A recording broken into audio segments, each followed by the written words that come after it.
udah masuk kelas gitu. Jadi kalau untuk kedisiplinan siswa, alhamdulillah di SMP saya sekarang itu anak-anak itu cukup ini ya, cukup bisa diarahkan gitu. Bahkan dapat masukan dari teman-teman yang di SMA gitu, kayaknya kalau anak SMP 16 mah enak-enak gitu, gampang diaturnya karena memang udah ada pembiasaan gitu. Dan itu juga satu reward yang sangat positif bagi kami, walaupun disampaikan secara lisan, tapi bahwa anak-anak kami itu begitu masuk ke jenjang yang lebih tinggi, mereka karena sudah ada pembiasaan, jadi udah gampang lah diarahkannya gitu. Sudah ada brand bahwa disiplin itu sudah tertanam gitu ya di sekolah tersebut. Baik. Ibu, dari berbagai tadi kendala, tantangan dan sebagainya, Ibu mungkin punya resep yang jitu gitu ya mengatasi tantangan itu di samping internal Ibu ya tadi ya, penguatan diri. Ada faktor-faktor apa tuh Bu untuk mengatasi kendala itu Bu? Resepnya aduh saya bingung deh kalau ditanya karena saya menjalani apa adanya ya Pak Eko ya. Dan apa ya, kalau saya ketika jadi pemimpin, pokoknya prinsipnya saya menjadi diri saya seperti yang seperti ini selama saya jalankan gitu ya.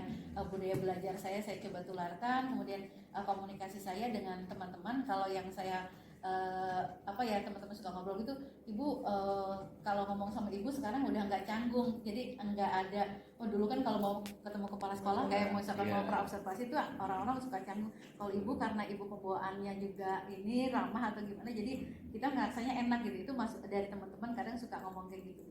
Dan saya ingin memang memberikan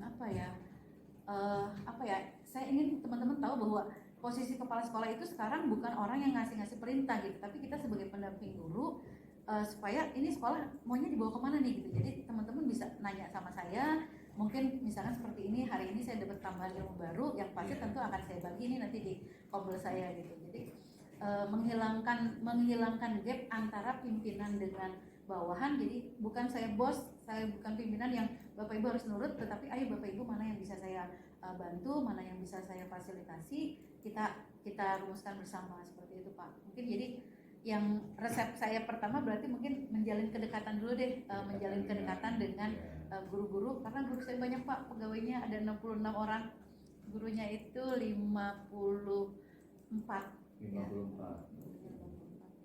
Jadi tantangan sebenarnya Ibu lebih kepada mengatasi dengan mari kita belajar bersama gitu ya. Itu dulu Pak. Jadi ketika Ibu mengajak mari kita belajar bersama, berarti kan ada keteladanan ya dari Ibu ya. Betul, keteladanan yang menurut para guru keteladanan itu menjadi modal kan ya untuk menjawab tantangan tersebut. Baik. Kemudian Ibu kan ada unsur-unsur memotivasi Bu ya. Iya. Guru itu kan ada yang ketika dimotivasi dia langsung bangkit, dimotivasi bangkit dan tidak, dimotivasi diam saja, dimotivasi apatis. Nah, terhadap karakter guru seperti itu, bagaimana Ibu bisa memotivasi rekan-rekan agar sama-sama ujung-ujungnya adalah mencapai visi gitu Bu, visi sekolah. Padahal kondisi para gurunya seperti itu gitu Bu. Atau memang di sekolah Ibu kayak gitu enggak gitu? Mungkin ada ya Pak ya. Kalau dulu aku saya jadi guru sih teman-teman ada yang udah nggak mau ikut gini. Tapi mungkin sekarang karena saya kepala sekolah, mereka nggak berani ngomong seperti itu ya di depan saya ya. Tetapi saya berusaha untuk menjadi contoh Pak, karena kan katanya kalau jadi kepala sekolah itu kita harus punya value yang lebih unggul ya. Walaupun kita bukan mau bersifat seperti bos, tetapi ada sesuatu yang dia memang layak menjadi kepala sekolah, atau pimpinan kita ini bisa kita tiru gitu. Makanya biasanya sih saya seperti misalkan kalau ada kegiatan-kegiatan atau kegiatan belajar atau prestasi ya, itu biasanya selalu kami share ya. Kemudian juga ada tim khusus di sekolah itu yang saya bentuk sekarang yang namanya tim media sosial gitu. Nah, tim media sosial ini sifatnya untuk tadi nih misalkan ada guru yang berprestasi, ada guru yang ikut pendidikan guru penggerak, ada siswa yang berprestasi, itu kami dokumentasikan baik di website atau di TikTok ya, kalau sekarang kan yang ramai TikTok ya, di IG gitu. Nah, harapannya itu bisa memotivasi teman-teman tadi yang istilahnya guru-guru yang masih tertidur ya Pak ya, kalau saya mengistilahkan, karena mereka udah asik di sekolahnya, nggak tahu nih di luar itu dunia itu lagi bergeraknya seperti apa gitu kan, udah ada yang ikut guru penggerak segala macam gitu, tapi mereka masih asik gitu. Nah, jadi biasanya sih saya dengan teman-teman yang seperti itu, saya berikan contoh aja.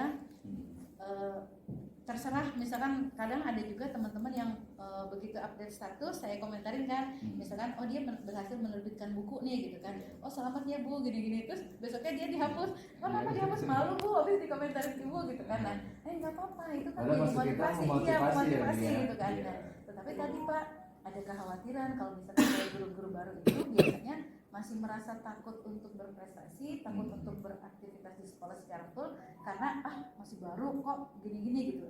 Nah itu tuh tadi yang saya berusaha hilangkan, teman-teman walaupun masih baru, teman-teman sekarang itu udah menjadi bagian dari SMP 16, udah nggak boleh lagi malu-malu gitu, udah nggak boleh lagi kan saya guru baru, kan takutnya disangkanya cari muka gitu kan, apa segala macam gitu Pak. Nah itu sempat ada juga tuh ucapan kayak gitu, dia mah bikin gini-gini ikut ini lagi cari muka tuh sama ibu, saya bilang gitu.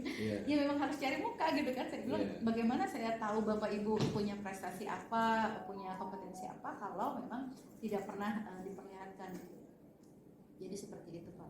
Baik, Ibu, inspirasi itu kan lebih tinggi dari motivasi Ibu ya, kalau kita buat takar, sehingga tidak berlebihan lah kalau pusat inspirasi di sekolah itu ada di kepala sekolah kan Bu ya, terutama dalam kaitan dengan perwujudan visi sekolah. Nah, bagaimana Ibu memposisikan Ibu sebagai pusat inspirasi di sekolah Bu? Gimana coba?